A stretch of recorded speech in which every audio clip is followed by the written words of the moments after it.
नमस्कार मित्रों, सादर प्रणाम, हरिओम। मैं विपुल गर्ग आज आपका फिर से स्वागत करता हूँ। आज का जो मेरा विषय है वो है कि हमारी दिनचर्या कैसी हो ताकि हम स्वस्थ रहें। कुछ ऐसी चीजें जिससे हम जीवन में अपनाकर बहुत स्वस्थ रह सकते हैं और डॉक्टर को दूर रख सकते हैं। सबसे पहले हमारी जो दिनचर्या होनी चाहिए वो कैसे शुरू होनी चाहिए और कितने बजे हमें क्या लेना चाहिए। जैविक दिनचर्या हमारी कैसी लाइफ स्टाइल होनी चाहिए ताकि हम एकदम शुद्ध रहें, स्वस्थ रहें, शरीर स्वस्थ रहे, मन प्रसन्न रहे। तो उसके लिए और healthy minds live in A healthy body कहा गया है कि स्वस्थ शरीर में ही स्वस्थ मन का वास होता है। तो हमारा जैसा हम अन्न खाएंगे वैसा बनेगा मन, जैसा खाएंगे अन्न वैसा बनेगा मन, जैसा पिएंगे पानी वैसी बनेगी वाणी, और जैसा हम संग करेंगे वैसे ही हमारा जीवन बनेगा। तो जीवन शक्ति को, अपने जीवन की दिनचर्या को कैसे बढ़िया करें और क्या कुछ नियम अपनाएं वो हम जानेंगे। तो शुरुआत करते हैं, आप देखते रहिए और अंत तक देखेंगे वीडियो, 5-7 मिनट लगेंगे बताने में। तो शुरुआत होती है सुबह, जग जाना चाहिए ब्रह्म मुहूर्त में, क्योंकि उस समय बिल्कुल शांत वातावरण होता है, ऋषि मुनि तपस्या करते हैं। तो उस समय कोलाहल दूर होता है, इसलिए पढ़ने में भी अच्छा मन लगता है। तो सबसे पहले उठकर क्या करना चाहिए? सबसे पहले सुबह उठकर 4 गिलास पानी अवश्य पीना चाहिए। 4 नहीं तो 2 गिलास पिए। हमारा ये नियम है, बचपन से हमारी माता जी ने संस्कार डाले हैं कि हम सबसे पहले सुबह उठकर पानी पीते हैं। उससे पहले हमें करना है कर वंदना, दोनों हाथों को करके कहते हैं कि आज उसके दर्शन किए हमारा पूरा दिन बेकार गया। तो इसीलिए अपने करों के दर्शन करना है और धरती माता को प्रणाम करना है। फिर क्या मंत्र बोल सकते हैं अगर, और नहीं तो हिंदी में बोल सकते हैं, कराग्रे वस्ते लक्ष्मी, कर मध्य तु सरस्वती, कर मूले तु गोविंदा, प्रभाते कर दर्शनम। यानी कराग्रे वस्ते लक्ष्मी, कर के आगे वाले हिस्से में लक्ष्मी जी, कर मध्य तो सरस्वती, बीच में सरस्वती, कर मूले तो गोविंदा, कर हमारे हाथों के मूल में यानी यहाँ पर गोविंद भगवान का निवास है। उसके बाद 4 गिलास पानी पीना चाहिए और उसके बाद हमें फ्रेश होना चाहिए, सोच आदि करना चाहिए और उस समय बात नहीं करना चाहिए। आजकल देखा गया है टॉयलेट में घंटों घंटों लोग बैठे रहते हैं और मोबाइल चलाते रहते हैं, बहुत गंदी आदत है और ये स्वास्थ्य के लिए दृष्टि से भी उचित नहीं है, क्योंकि उस समय हम बैठते हैं तो हमारे शरीर की कुछ जो अपशिष्ट पदार्थ हैं वो बाहर निकलते हैं। उस समय हमारे को जल्दी से करके बाहर आना चाहिए, ज्यादा लेट नहीं करना चाहिए। पानी पिएंगे तो जल्दी से वहां फ्रेश होके 2 मिनट में आप फ्रेश फ्री हो जाएंगे और आपको अच्छा लगेगा। उसके बाद हम ब्रश करते हैं, तो हमारी जो नींद है वो हम 4-5 बजे जग जाएं तो बहुत अच्छा रहता है। क्यों अच्छा रहता है? क्योंकि जीवन शक्ति सुबह सुबह जो है फेफड़ों में होती है। सुबह सुबह 3 से 5 के बीच में हमारी जो लाइफ एनर्जी है वो हमारी फेफड़ों में होती है। उस समय अगर हम पानी पिएंगे और टहलेंगे तो बुद्धिमान रहेंगे। और 5 से 7 के बीच में हमारी जीवन शक्ति बड़ी आंत में आ जाती है, तो इसलिए मल त्याग उस समय कर देना चाहिए। 7 से 9 बजे अमावस्या यानी जठरा में रहती है, तो इस समय हम सुबह जब हम फ्रेश हो जाए, मंजन कर लिया, मंजन हमें जरूर करना चाहिए। कोलगेट की अपेक्षा मंजन करना चाहिए और बीच वाली मध्यमा उंगली से मंजन करना चाहिए। और नीम की दातुन सर्वश्रेष्ठ है, कीड़े लग जाए दांतों में तो भी हम नीम की दातुन का प्रयोग कर सकते हैं। उसके बाद हमें स्नान करना चाहिए। स्नान करते समय हम बोल सकते हैं ओम ह्रीम गंगाया ओम ह्रीम स्वाहा, लेकिन स्नान करते समय मुंह में पानी भरकर नहाएंगे तो आपके गाल आपके अच्छे रहेंगे, आपके चेहरे पे कांति रहेगी। और सबसे पहले सिर के ऊपर पानी डालना चाहिए, क्योंकि सिर के ऊपर पानी डालेंगे तो शरीर की सारी हमारी गर्मी पैरों के रास्ते नीचे निकल जाएगी, ऐसा माना जाता है। उसके बाद शरीर को रगड़ रगड़ के तौलिए से पोंछना चाहिए। नहाने के बाद स्वच्छ वस्त्र धारण करना चाहिए और सबसे पहले सूर्य भगवान को अर्घ्य दें तो हमारा सूर्य केंद्र और हमारे जीवन का तेज और ओज और यश में वृद्धि होती है। एक लोटा तांबे का जल में तांबे के लोटे में जल भर लें और उसमें थोड़ा डाल के चीनी के दाने और सूर्य भगवान को अर्घ दें और क्या बोले, ओम सूर्याय नमः। या फिर और सूर्य को डायरेक्ट नहीं देखना है, पानी जो गिरेगा उसमें से उसको देखना है। और एक मंत्र है वो भी बोल सकते हैं, आदि देव नमस्तुभ्यम प्रसिद्ध मम भास्कर दिवाकर नमस्तुभ्यम प्रभाकर नमस्तुते। दोबारा बोलता हूँ, आदि देव नमस्तुभ्यम प्रसिद्ध मम भास्कर दिवाकर नमस्तुभ्याम, प्रभाकर नमस्तुते, ये मंत्र आप बोलें।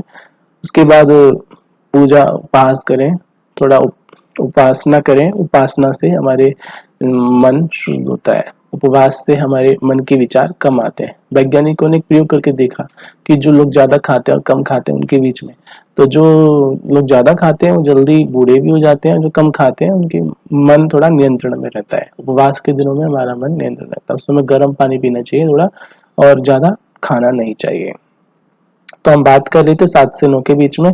उस समय हम कोई पेय पदार्थ ले सकते हैं, क्योंकि हमारी जो लाइफ एनर्जी है उस समय हमारे अमावस्या में रहती है, यानी हमारी जो डाइजेशन की जो पावर है, डाइजेस्टिव हमारे जो ऑर्गन है उसमें रहती है, तो हमारे वो जल्दी पच जाता है। और 9 से 11 बजे हमारी जो जीवन शक्ति है वो अग्नाशय में रहती है और प्लीहा में रहती है। इस समय भोजन करना उपयुक्त है। भोजन के बीच बीच में थोड़ा गुनगुना पानी लेना चाहिए। अच्छा, भोजन के विषय में मैं कहना चाहता हूँ कि भोजन कैसे करें। भोजन ऐसा होना चाहिए जो पवित्र हो, सात्विक हो। कहते हैं भजन भोजन ऐसा हो गुप्त हो, किसी को पता ना चले, तो अपना छुपा कर करना चाहिए। तो भोजन जो है वो 9 से 11 के बीच में कर लें तो अच्छा है, क्योंकि उस समय हमारी जो लाइफ एनर्जी है, जीवन शक्ति है, वो अग्नाशय व प्लीहा में रहती है। लेकिन भोजन तभी करें जब ज्यादा भूख हो, खूब तेज भूख हो, जो भी खाएगा जो, तो वो स्वस्थ रहेगा। चलिए आगे बढ़ते हैं। 12 बजे के आसपास जो है हमारी जीवनी शक्ति जो है वो हृदय में रहती है। और उसके बाद 1 से 3 के बीच में जो जीवनी शक्ति है छोटी आंत में रहती है। इस समय हम पानी वगैरह पी सकते हैं, कोई रस ले सकते हैं। 2 से 4 के बीच में जीवन शक्ति मूत्राशय में रहती है। और 5 से 7 के बीच में हमारी जीवन शक्ति गुर्दे में रहती है। इस समय हम हल्का भोजन कर लेना चाहिए। दोपहर का भोजन 11-12 के बीच में, मतलब 9 से 11 की 11:30 तक कर लो। और शाम का भोजन सूर्यास्त होने तक कर लो, क्योंकि जैसे जैसे सूर्यास्त हो जाता है हमारी जठराग्नि भी मंद होती चली जाती है। इसीलिए संध्या होते ही हमारे को अपना भोजन निपटारण करना चाहिए। मैंने देखा है जैन समाज का अच्छा है, वो संध्या के बाद, संध्या खत्म हुई शाम की और सूर्यास्त हो गया, उसके बाद कई जैनी मुनि नहीं करते भोजन। उनका मानना है कि बहुत सारे कीटाणु बढ़ जाते हैं अंधेरे में, वो फिर इसलिए मुंह पे कपड़ा बांधते हैं ताकि उनका पाप ना हो, हमारे द्वारा मरे ना। तो हमारी 5 प्रकार की वायु होती है हमारे शरीर में, प्राणायाम, अपान, उदान, व्यान, समान। तो ये हम 5 आहुति भी देते हैं जीव जब हम भोजन करते हैं। तो शाम का भोजन हमें 5 से 7 के बीच में कर लेना चाहिए। तो 5 से 7 के बीच में हमारी जीवन शक्ति गुर्दे में रहती है। 9 से 11 के बीच में जीवन शक्ति रीढ़ की हड्डी में रहती है। इस समय नींद सर्वाधिक विश्रांति प्राप्त करता है। इस समय का जागरण शरीर व बुद्धि को थका देता है।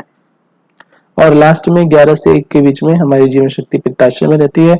इस समय का जागरण पित्त विकार, अनिद्रा, नेत्र रोग उत्पन्न करता है, बुढ़ापा जल्दी लाता है। 1 से 3 के बीच में जो मध्य रात्रि हो गई, उस समय हमारी जीवन शक्ति यकृत या लीवर में रहती है।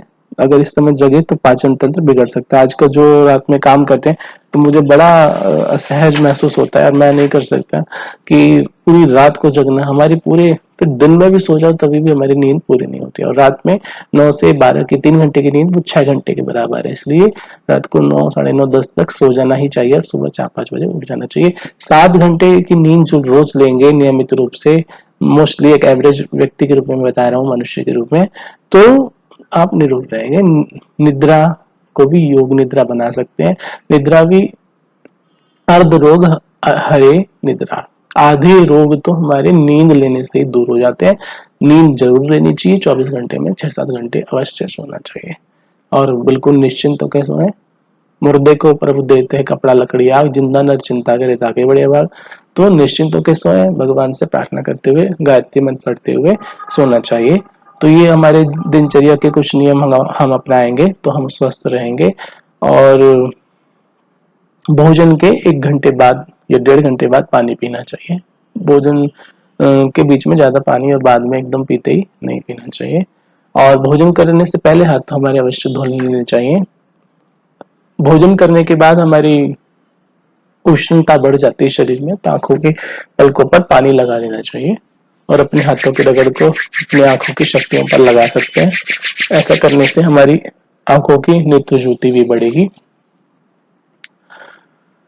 तो ये कुछ प्रयोग हैं। विपरीत आहार नहीं करना चाहिए, दूध के साथ नमक और गुड़ नहीं लेना चाहिए जीवन अगर आपको स्वस्थ रखना है।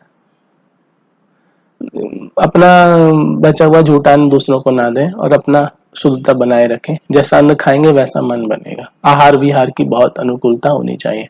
तो ये कुछ स्वस्थ रहने के नियम मैं आपको बताया और अब हम अपना वीडियो यहीं समाप्त करते हैं। मैं आपको नमस्कार करता हूँ और आपका धन्यवाद करता हूँ कि आपने ये वीडियो देखा। तो आज का ये वीडियो यहीं संपन्न होता है। मैं विपुल गर्ग आपसे विदा लेता हूँ। जय श्री